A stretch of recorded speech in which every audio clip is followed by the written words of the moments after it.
Welcome to Complementary Physics S3, 36th lecture.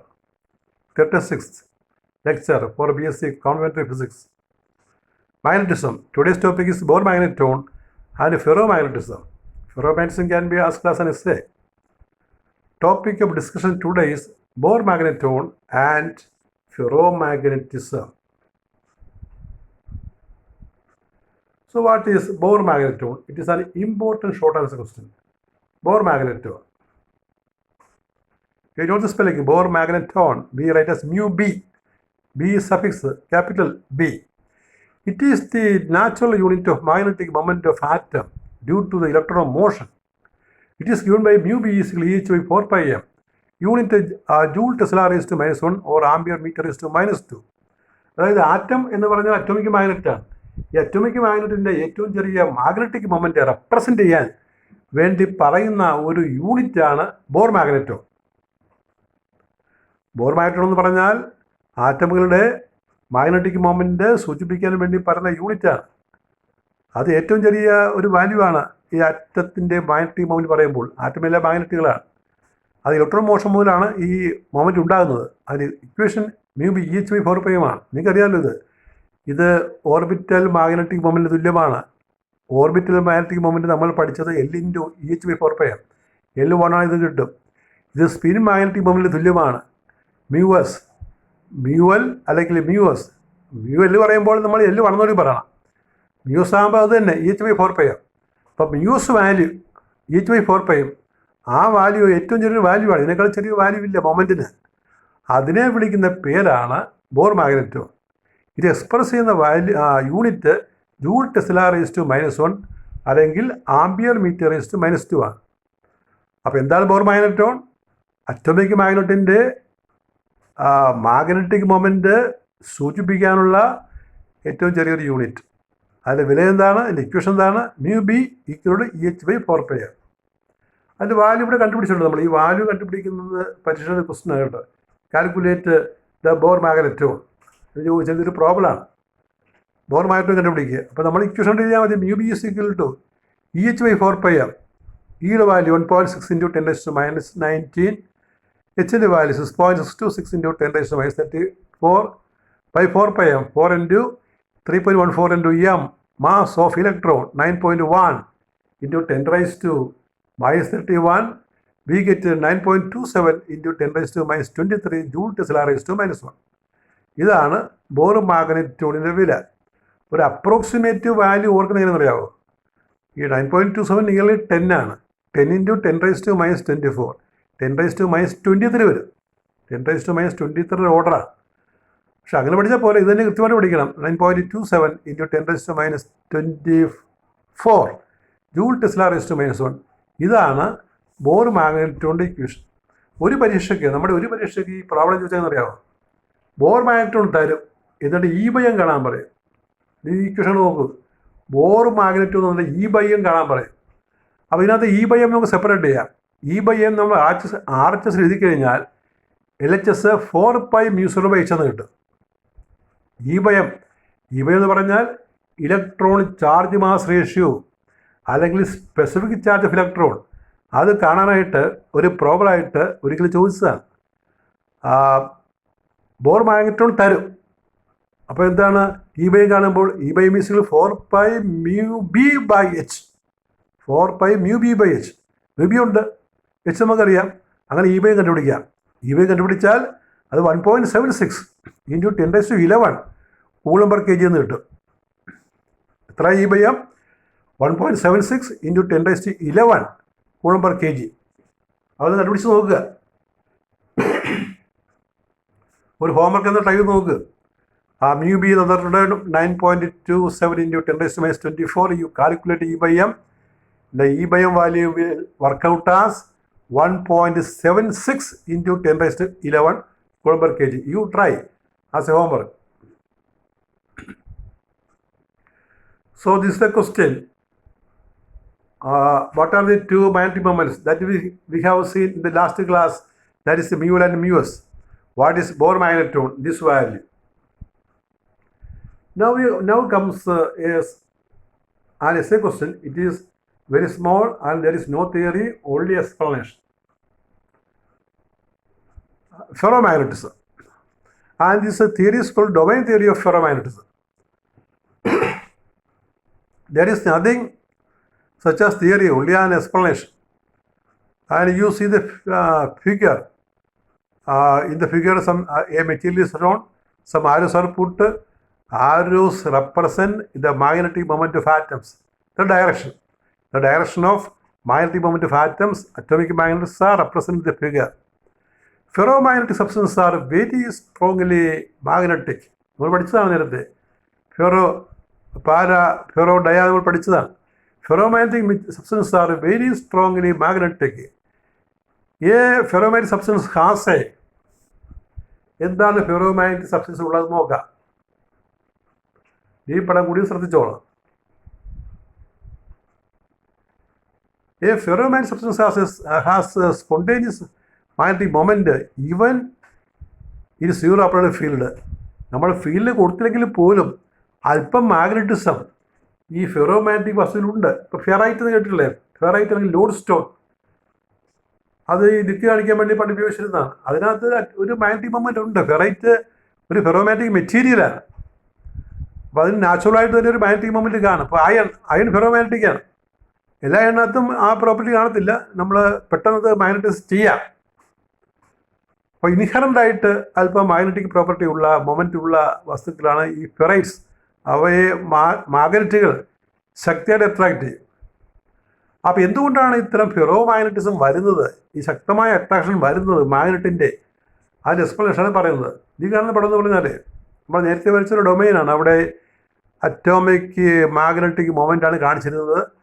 ഒരു സാധാരണ വസ്തുവിൽ ഇത്തരം ഡൊമൈൻസ് ഇങ്ങനെ പല ദിശയിൽ കിടക്കും, പല ദിശയിൽ ഇങ്ങനെ ഓറിയൻറ്റ് കിടക്കും. അപ്പോൾ റിസൾട്ടൻ്റ് മൊമെൻറ്റ് കാണുമ്പോൾ 0 ആയിരിക്കും. കാരണം ഓരോ ഡൊമൈൻ്റെയും മാഗ്നറ്റിക് മൊമെൻറ്റ് നമ്മൾ ആഡ് ചെയ്യുമ്പോൾ അത് ഡയറക്ഷൻ വ്യത്യാസപ്പെട്ടത് കൊണ്ട് റിസൾട്ടൻ്റ് 0 ആയിപ്പോകും. ആ എക്സ്പ്ലനേഷൻ. അപ്പോൾ ഫെറോമാഗ്നറ്റിസിൻ്റെ പ്രധാനപ്പെട്ട ഒരു കാരണമായിട്ട് പറയുന്നത് സ്പിൻ എക്സ്ചേഞ്ച് ഇൻട്രാക്ഷൻ എന്ന് പറയും. What is spin exchange interaction? അതാണ് നമ്മളിവിടെ എക്സ്പ്ലെയിൻ ചെയ്യുന്നത്. The atoms, molecules of a ferromagnetic material have a net intrinsic magnetic dipole which is primarily of. അപ്പോൾ എല്ലാ ഫെറോമാഗ്നറ്റിക് സബ്സ്റ്റൻസിനും മോളിക്യൂൾസിന് അല്ലെങ്കിൽ ആറ്റത്തിന് ഒരു ഇൻട്രൻസിക് ആന്തരികമായിട്ട് തന്നെ അതിന് ഉള്ളിൽ തന്നെ ഒരു മാഗ്നറ്റിക് മൊമെൻ്റ് ഉണ്ട്. ഇൻബിൽറ്റ് മാഗ്നറ്റിക് മൊമെൻ്റ് ഉണ്ട്. And that tended to spin the electrons. അത് ഇലക്ട്രോണിനെ സ്പിൻ ചെയ്യിപ്പിക്കും. ആ dipole moment which is primarily due to the atomic magnet moment ഉണ്ടാകാനുള്ള കാരണമാണ് primarily due to the spin of electrons. ഇലക്ട്രോണിൻ്റെ spin മൂലമാണ് അത് ഉണ്ടാകുന്നത്. Spin motion.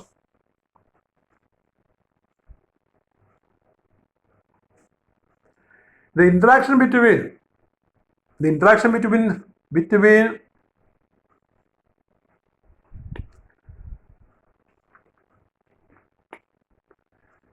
neighboring atoms, neighboring atomic dipoles is very strong and is called spin exchange interaction. The interaction between the spin of the spin of, we can read like that, spin of neighboring atoms, atomic dipoles is very strong. But spin interaction വളരെ strong ആണ്. And is called spin exchange interaction. ഇത് നമ്മൾ spin exchange interaction എന്ന് പറയും.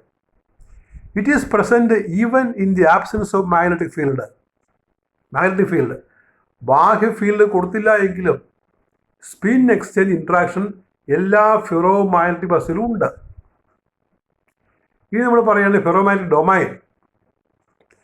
The effect off spin exchange interaction is to align the neighboring magnetic dipole moments parallel to one another spreads over a finite volume of the bulk material. അപ്പോൾ spin exchange interaction ഒരു പ്രത്യേക ഏരിയയിൽ പ്രത്യേക സ്പേസിലാണ് പ്രവർത്തിക്കുന്നത്. ഒരു finite വോളിയത്തിൽ പ്രവർത്തിക്കും. ആ മൊത്തം വസ്തുവിൻ്റെ ഒരു ചെറിയൊരു വോളിയത്തിലാണ് ഓരോ സ്പിൻ എക്സ്ചേഞ്ച് ഇൻട്രാക്ഷൻ പ്രവർത്തിക്കുന്നത്. അതിനെ വിളിക്കുന്ന പേരാണ് ഡൊമൈൻ. ഫിഗറെ നമ്മളൊരു ഡൊമൈനാണ് ആദ്യ പടത്തിൽ ആരോ എല്ലാ ദിശയിലും കാണിച്ചിട്ടില്ല, എല്ലാ ആരോ ഒരേ ദിശയിൽ കാണിച്ചൊരു ഡൊമൈൻ എന്ന് പറയും. A small volume 0.1 millimeter to 1 millimeter ഡയമെൻഷനാണ്. അതായത് ഒരു ഡൊമൈൻ്റെ ഒരു ഫെറോ മാഗ്നറ്റിക് മെറ്റീരിയൽ ഡൊമൈൻ്റെ ഡയമെൻഷൻ എന്ന് പറഞ്ഞാൽ 0.1 ലെങ്ത് ബ്രെഡ്ത്ത് ഹൈറ്റ് ആയിട്ട് വരും, അല്ലെങ്കിൽ 0.1 millimeter to 1 millimeter across of the bulk material is called domain.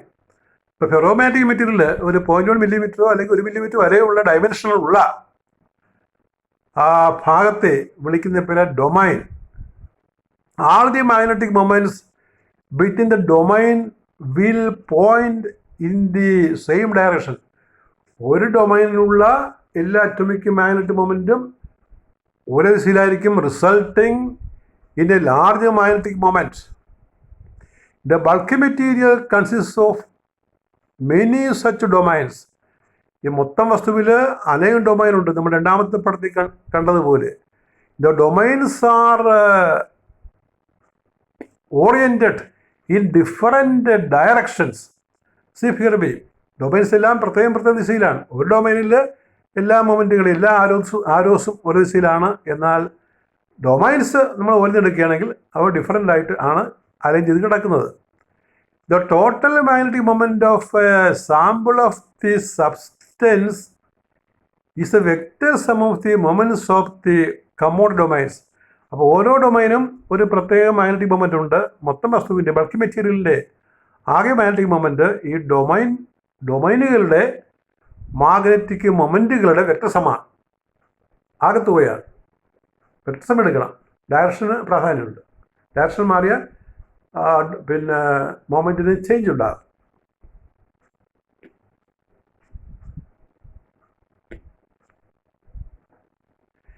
In the unmagnetised state, അതായത് വസ്തുവിന് മാഗ്നറ്റൈസ് ഇല്ലാത്തപ്പോൾ, in the unmagnetised state of the ferromagnetic material the magnetic moments of the domains themselves are not aligned. Unmagnetised സ്റ്റേറ്റിൽ ഈ ഡൊമൈൻസിൻ്റെ magnetic moment aligned അല്ല. When an external field, ബാഹ്യ field വെച്ചാൽ when external field is applied the domains R aligned. ബാഹ്യ ഫീൽഡിൽ domains aligned ആണ്. In A very strong field all the domains are all the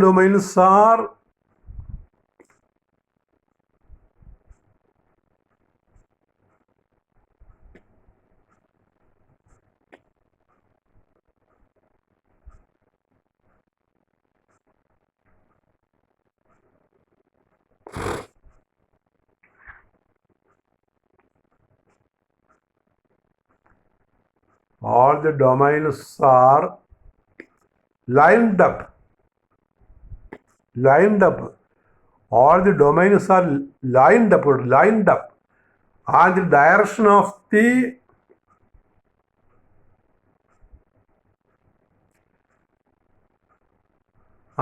lined up in the direction of the field and provide a high magnetization. അപ്പോൾ strong field കൊടുത്താൽ എല്ലാ ഡൊമൈനുകളും ഒരേ ദിശയിൽ arrange ചെയ്യുകയും ഒരു ഹൈ മാഗ്നറ്റൈസേഷൻ ഉണ്ടാകുകയും ചെയ്യും. മാഗ്നറ്റൈസേഷൻ, ഇൻറ്റൻസിറ്റി മാഗ്നറ്റൈസേഷൻ ഉണ്ടാകുകയും ചെയ്യും. If a ferromagnetic material is heated, ചൂടാക്കിയാൽ to a very high temperature, the thermal vibrations may become strong enough to affect offset ഇല്ലാതാക്കുക. ഓഫ്സെറ്റ് ഇത് alignment within a domain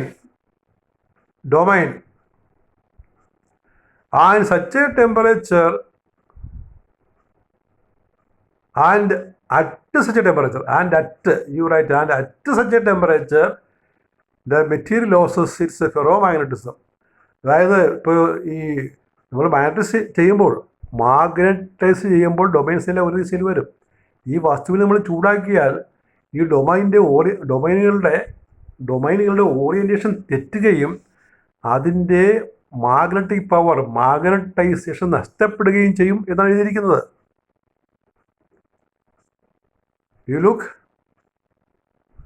if a ferromagnetic material is heated to a very high temperature, the thermal vibrations may become very strong enough to offset the alignment within the domain, and at such a temperature, the material loses its ferromagnetism. It is explained by Curie's law. The Curie's law which explain ചെയ്യും. Curie's law നമ്മൾ നേരത്തെ പറഞ്ഞതാണ്. അപ്പോൾ Curie's law സൈ proportional 1/t എന്നാണ്. എന്നാൽ ഈ curious ലോയെ V S ഒന്ന് modify ചെയ്യും. അതുകൊണ്ട് ക്യൂറിയസ് ലോയെ നമ്മൾ പിന്നീട് ക്യൂറി വി എസ് ലോ എന്നും പറയും. ക്യൂറിയസ് ലോ വളരെ സിമ്പിൾ, നമ്മൾ പഠിച്ചതാണല്ലോ. Psi is equal to K into 1/t എന്ന് പറഞ്ഞില്ലേ. അത് പിന്നെ വി എസ് ഒന്ന് മോഡിഫൈ ചെയ്യുമ്പോൾ ആ ക്യൂറിയസ് ലോയെ നമ്മൾ ക്യൂറി വി എസ് ലോ എന്ന് പറയും. WEISS. ആ ലോ പറയുന്നത് ഇങ്ങനെയാണ്: the law States that the ferromagnetic susceptibility psi is equal to C by T minus TC എന്ന് പറയും. C by T മാത്രമല്ലെങ്കിൽ അത് ക്യൂറിയസ് ലോ ആണ്. അതിൻ്റെ modified ഫോമാണിത്. C by T minus TC, where C is Curie's constant and T is temperature and TC is called a Curie point. TC is called Curie temperature. TC equal to C lambda. അങ്ങനെ equation കൂടി. TC C lambda, where C is Curie constant and lambda is Vs constant. അങ്ങനെ equation കൂടി ഉണ്ട്. The critical temperature, the Curie temperature, TC equal to C lambda, where C is Curie's constant and lambda is Vs constant.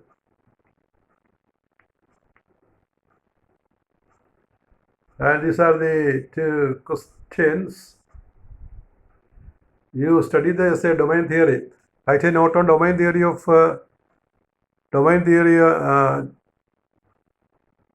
write a note on ferromagnetic domains. ആ ഡൊമൈനെ കുറിച്ച് പറയാം. Mark നോക്കി പറയണം. ഇപ്പോൾ 2 മാർക്കേ ഉള്ളെങ്കിൽ നമുക്ക് ആ ഡൊമൈൻസ് എന്താണെന്നൊക്കെ പറഞ്ഞാൽ മതി. എസ് ആയിട്ട് 15 മാർക്കിൽ വരെ ചോദിക്കാവുന്നതാണ്. വളരെ കുറച്ചേ ഉള്ളൂ. അപ്പോൾ മൊത്തം എഴുതേണ്ടി വരും. Write a note on ferromagnetic domains. അത് നമ്മൾ ഈ അൺമാഗ്നറ്റൈസ്ഡ് സ്റ്റേറ്റും മാഗ്നറ്റൈസ്ഡ് സ്റ്റേറ്റും പറയണം. മാഗ്നറ്റൈസ്ഡ് സ്റ്റേറ്റ് ആകുമ്പോൾ ഈ ഡൊമൈൻസിൽ ഒരു ദിശയിൽ വരും. നമ്മൾ ആദ്യം വരച്ച പടം, ഒന്നാമത്തെ പടം ഒരു ഡൊമൈൻ്റെ പടമാണ്. രണ്ടാമത്തെ പടം അനേകം ഡൊമൈൻ ഡിഫറൻറ്റ് ദിശയിലിരിക്കുന്നതാണ്. എല്ലാം ഒരേ ദിശയിൽ വരുമ്പോഴാണ് അത് മാഗ്നറ്റൈസ്ഡ് ആകുന്നത് highly. Question number 3, what is spin exchange interaction in ferromagnetism? ഓരോ ഡൊമൈനും അവയുടെ സ്പിന്നുകൾ മറ്റ് ഡൊമൈനുകളായിട്ട് ഇൻട്രാക്ട് ചെയ്യും എന്ന് പറയുന്നതാണ് സ്പിൻ എക്സ്ചേഞ്ച് ഇൻട്രാക്ഷൻ. അത് പ്രത്യേകം ടൈറ്റിൽ നമ്മൾ പറഞ്ഞിട്ടുണ്ട്. അത് നോക്കി പഠിച്ചാൽ മതി. What is spin exchange interaction? ഇവിടെ പ്രത്യേകം ടൈറ്റിൽ കൊടുത്തിട്ടുണ്ട്. ഇതാണ് ടൈറ്റിൽ, സ്പിൻ എക്സ്ചേഞ്ച് ഇൻട്രാക്ഷൻ. ഈ കാണുന്നത്, the atoms or molecules of a ferromagnetic material have a net intrinsic magnetic dipole which is primarily of the domains